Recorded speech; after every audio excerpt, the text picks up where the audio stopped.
Adam is the founder of 460 Degrees. He consults on governance, innovation, and leadership and leads the company's cybersecurity practice. After his first career as a signals intelligence officer in the British Army, Adam has largely engaged in executive and advisory roles relating to telecommunications and emerging technologies.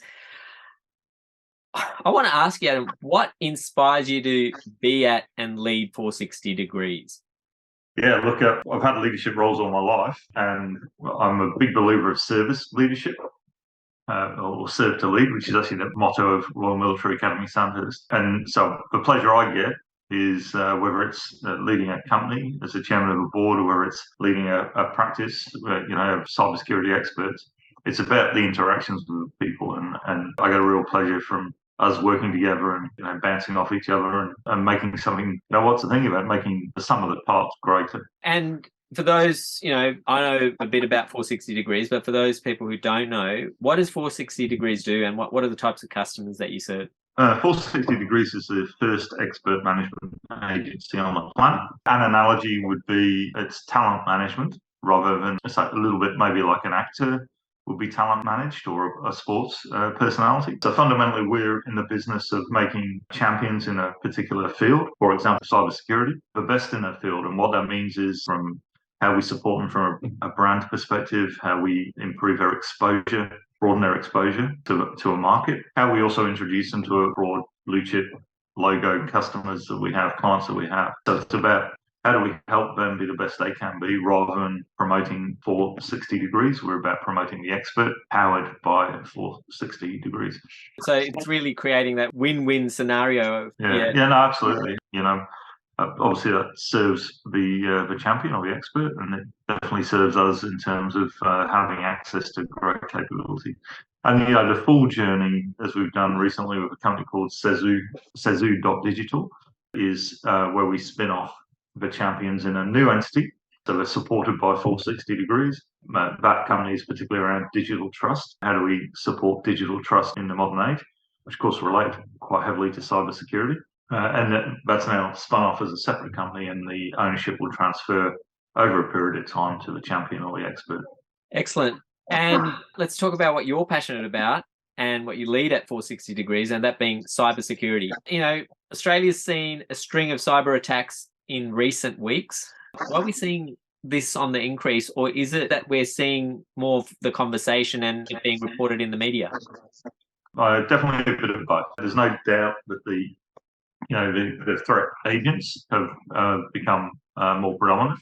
Definitely this is a time of a time where we really need to be careful. As a cybersecurity professional, of course, it really shouldn't be. We're in a time where whether it's large, state-sponsored cyber attacks, or whether it's, which I think that's few and far between, and they usually go after particular larger sources of data and IP. But it's actually largely, I think, smaller groups, smaller teams who are seeing the opportunity where really cybersecurity as a topic within corporate Australia and globally has not been given due respect. Probably a bit of a wake-up call for us all.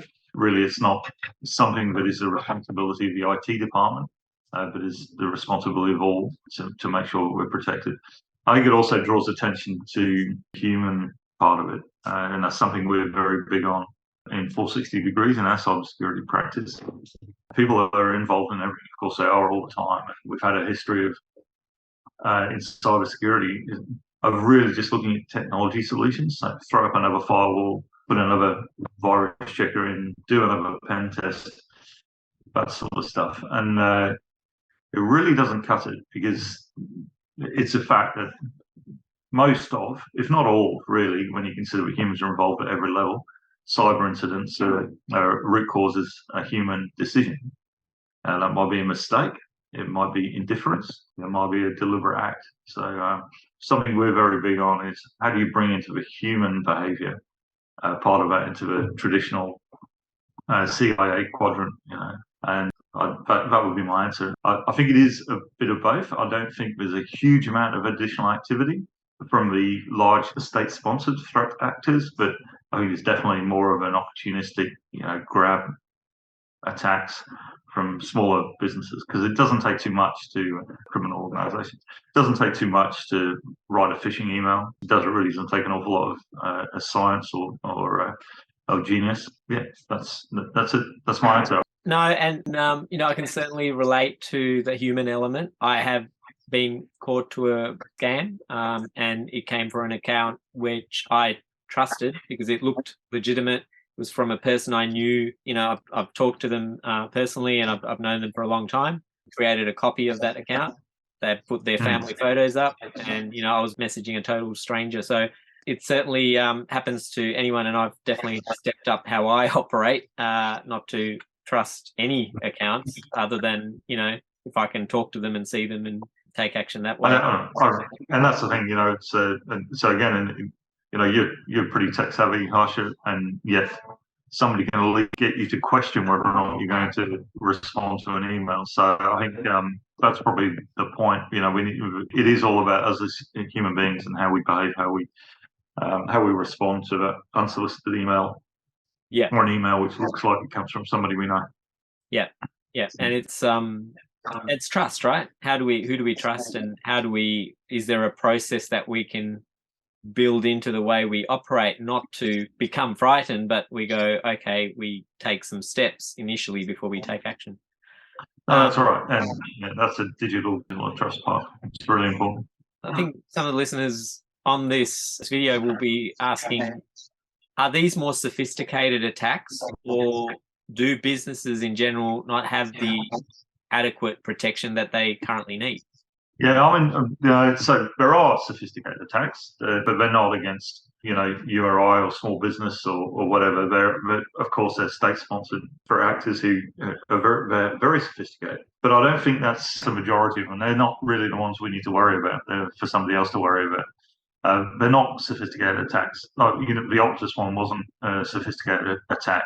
These aren't large organisations bankrolled by a foreign nation. These are small groups of people who are opportunistic, are interested in getting what they can and maybe doing a ransom type situation, which was the case in Optus until that all fell apart. The truth is, most cyber attacks are really much simpler than people think, and they're usually about, again, the human element, which is responding to a phone call or a voice message, responding to an email which you think is from somebody. These things, that impersonation, coercion, in order to get a victim to give them access to their own information or or a company's assets. They're the sort of attacks we're seeing. So they're not massively sophisticated. What's the role of government?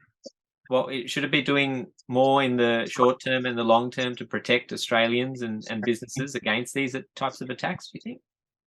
I think the government's actually really stepping up. The ACSC, which is the Australian Cyber Security Commission, have really, well, they've been around for a while, and again, it's probably the raising of the overall profile of cybersecurity, but they're being recognised now. But the ACSC is doing a fantastic job. The ASD, the Australian Signals Directorate, they are doing a good job. And there's a real focus now, both at the federal level, of equipping small medium enterprise with really, what would you call it, size appropriate, scale appropriate cybersecurity tools.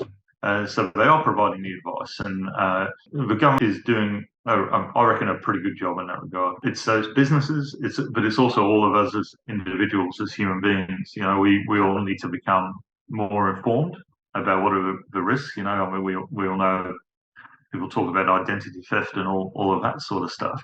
Again, the government, I think, are doing a reasonable job getting us informed about these risks and hopefully raising the cybersecurity posture of every individual as well as every business. When you think about it,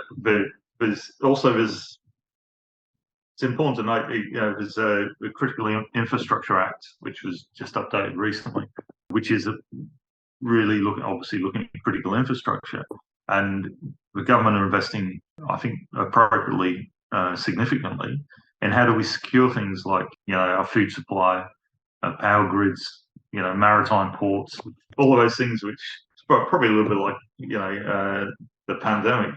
There's things which you don't know how critical they are until they've gone. It's really important that we continue to invest in that critical infrastructure, and the Critical Infrastructure Act is supporting that from a cybersecurity point of view.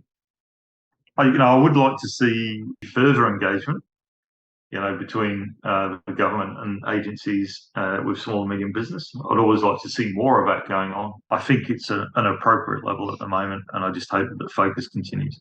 One question, I always ask is, these attacks, there's surely signs, right? There's signs leading up to an attack. There's little things that we might be able to see before a major event occurs. Is there any suggestions that you have for Australian businesses, or just average people? Just what do we do, starting today? What are the habits that we can kind of build up? What are the little things that we can do to safeguard against an attack? Well, I'll start with organisations first up, and so with businesses and organisations, you can get very tailored threat assessments for your business, and there's companies that will do that, including 460. So rather than getting a generic, oh well, this is going on, you can actually conduct an activity where globally, through it's actually a private organisation called Attack IQ, you can build a profile of what sort of threat actors may be going against you and your organisation. It's really worth doing that on a regular basis, whether it's yearly or whatever. It's well worth doing that just so you understand what you're going against, and also then you can take appropriate actions or take on some of the recommendations about how to do that. When you say on a regular basis, it's like, getting a bit of a health assessment of how your security posture is, like if you'd go to a doctor or something like that. Yeah. I mean, absolutely. It's well worth doing that on a regular basis, but then it's also, there are organisations like the Australian Cybersecurity Commission where you can register with them and also receive the latest information of what the threats more generically are. But it's worth getting that tailored one for your organisation at a regular basis. But you can be aware and become part of the communities which are highlighting the latest cybersecurity threats and also making recommendations on what you can do. I think that's really important. Also, unfortunately, it is a question of investment. There still remains many organisations which wrap cybersecurity somewhere in their IT department, and we're looking at ticking the box off. I'm sure there's a lot less after the last couple of months. But it is really important to have cybersecurity professionals, or if you're talking about software delivery lifecycle, developers, DevOps people who also have a passion and respect for cybersecurity issues in your organisation, because that's what you need. Unfortunately, this is something we need to invest in. It's an overhead, insurance to avoid what's happened to Optus or what's happened to Medibank, right? So yeah, there needs to be a little investment. Now, personally, what do we do individually? I think it's up to every individual who are in a scenario where they're working with data, where they're working with IT systems, and part of an organisation. Actually, a lot of it depends on that individual, and really, if you're a professional working in an IT environment, then it is up to you to get informed. Now, of course, the organisation should be supporting you in doing that. The organisation should be providing, if you like, training and the opportunity to develop your awareness of what the cybersecurity risks were. But at the end of the day, we should be doing it not because we're scared of consequences from if it all goes wrong. We should be doing it because we know it's the best thing for ourselves as individuals and for our organisation to be aware and to make sure we're aware of how we can, as individuals, can be attacked, and also. And this sounds a bit big brother, be aware of the people around you. If you've got a disgruntled employee just about to exit, and then I think you owe it to yourself and to your organisation to be aware of that. And if there's a red flag, if there's something you're uncomfortable about, then I think it's up to you, because it's your organisation and it's you, and you're going to be compromised. And these are criminal acts. So not saying dob on everybody without any cause or justification, but data is so valuable. Personal data is so personal that really, we all have an obligation to protect not just ourselves but our organisations and other people. Yep, certainly. Just reflect on a couple of things that you said, Adam, in terms of security, and especially in the production environment. And I'm not going to mention any names of companies, but you said threat assessments, risk and threat assessments were just an afterthought. Oh, can we do a quick TRA, just to get the tick in the box, where it should be upfront and budgeted out. Perhaps that's happening more now. But certainly when I was, several years ago when I was in that space, it was just like, we need to get this done so we can get it passed and approved.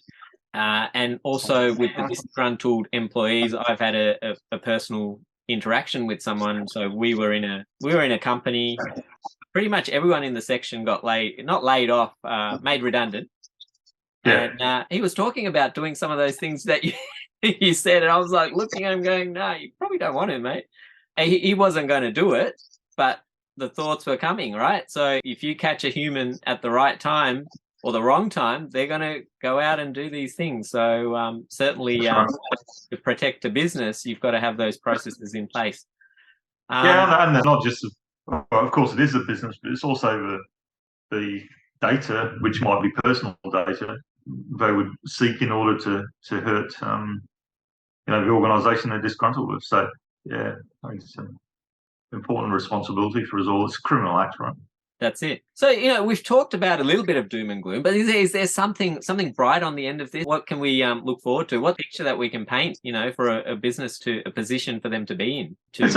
I would suggest it's really it feels a lot bigger in terms of what the challenge would be as a small or medium enterprise business, small or medium enterprise to put some protection in. But the dollar for, if you like, the ROI in terms of, it doesn't take an awful lot to get best practice appropriate cybersecurity in place for your small or medium organization. It's not as scary as it sounds. And of course, especially when we're talking about SMEs, there might not be nor should there be, if if I'm a baker or an accounting practice or a restaurant, then technology is not necessarily my expertise.